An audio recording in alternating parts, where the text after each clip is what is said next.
Plastic നമ്മുടെ നിത്യജീവിതത്തിൽ ഒഴിച്ചുകൂടാൻ പറ്റാത്ത ഒരവസ്ഥയുമായി മുന്നോട്ട് പോവുകയാണ്. പക്ഷേ പ്ലാസ്റ്റിക് നമ്മുടെ ജീവന് തന്നെയാണ് ഭീഷണിയാവുന്നത്. അത് ബയോപോളിമർ, ബയോപ്ലാസ്റ്റിക് എന്നിവ കൊണ്ട് നിർമ്മിക്കാൻ പറ്റുമെന്ന് തെളിയിക്കപ്പെട്ടിരിക്കുന്നു.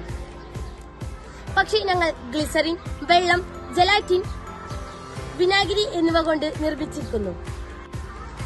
പിന്നീട് അത് ഞങ്ങൾ ഉണ്ടാക്കി നോക്കി. അപ്പോൾ 1 സ്പൂൺ വെള്ളത്തിന് 1 സ്പൂൺ ജലാറ്റിനും 1 സ്പൂൺ വിനാഗിരിയും 1 സ്പൂൺ ഗ്ലിസറിനും വെച്ച് ചെയ്തപ്പോൾ അത് മിശ്രിതമാകുന്നുണ്ടായിരുന്നില്ല.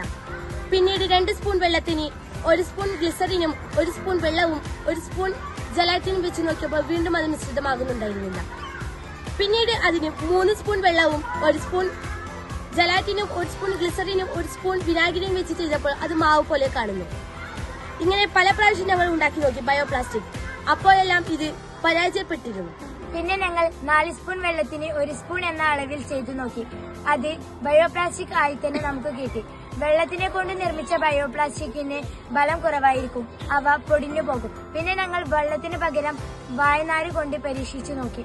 വായനാര് എടുക്കേണ്ടത് വായനാരെടുത്ത് അവ ഉണക്കി അവ നേർത്ത നാരുകളാക്കി പൊടിച്ച് 1:4 എന്ന അനുപാതത്തിൽ മിശ്രിതമാക്കി നമുക്ക് പരീക്ഷിച്ചു നോക്കാം. വായനാര് കൊണ്ട് ഉണ്ടാക്കിയത് അതിന് കട്ടി കൂടുതലായിരിക്കും. അവ വെള്ളത്തിലിട്ടാൽ അലിഞ്ഞു പോകും. 3-4 ദിവസത്തിനുള്ളിൽ മണ്ണിൽ നിന്ന് വിഘടിച്ചു പോകും. ഇന്ന് നമുക്ക് ബയോപ്ലാസ്റ്റിക് എങ്ങനെ വീട്ടിൽ നിർമ്മിക്കാമെന്ന് നോക്കാം. ഇനി ഞങ്ങൾ നിർമ്മിക്കാൻ പോകുന്നതാണ് ബയോപ്ലാസ്റ്റിക്. അതിന് ആവശ്യമായ സാധനങ്ങൾ: വിനാഗിരി, ജലാറ്റിൻ, ഗ്ലിസറിൻ, വെള്ളം. ഫുഡ് കളർ ഓപ്ഷണലാണ്. 1:4 എന്ന അനുപാതത്തിലാണ് അളവ്. 14 സ്പൂൺ വെള്ളത്തിന് 4 സ്പൂൺ ഗ്ലിസറിനും 4 സ്പൂൺ ജലാറ്റിനും 4 സ്പൂൺ വിനാഗിരിയുമാണ് ഉപയോഗിക്കുന്നത്. 16 സ്പൂൺ വെള്ളം.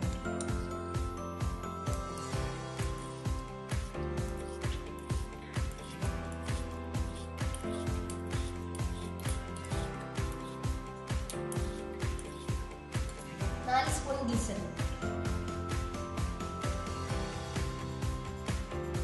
4 സ്പൂൺ വിനാഗിരി,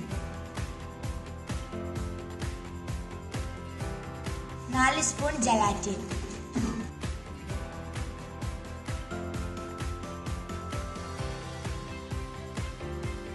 ബയോപ്ലാസ്റ്റിക് ഷീറ്റുകൾ മണ്ണിലും വെള്ളത്തിലും ഇട്ടുവെച്ച് ഘനശേഷി പരിശോധിച്ചു.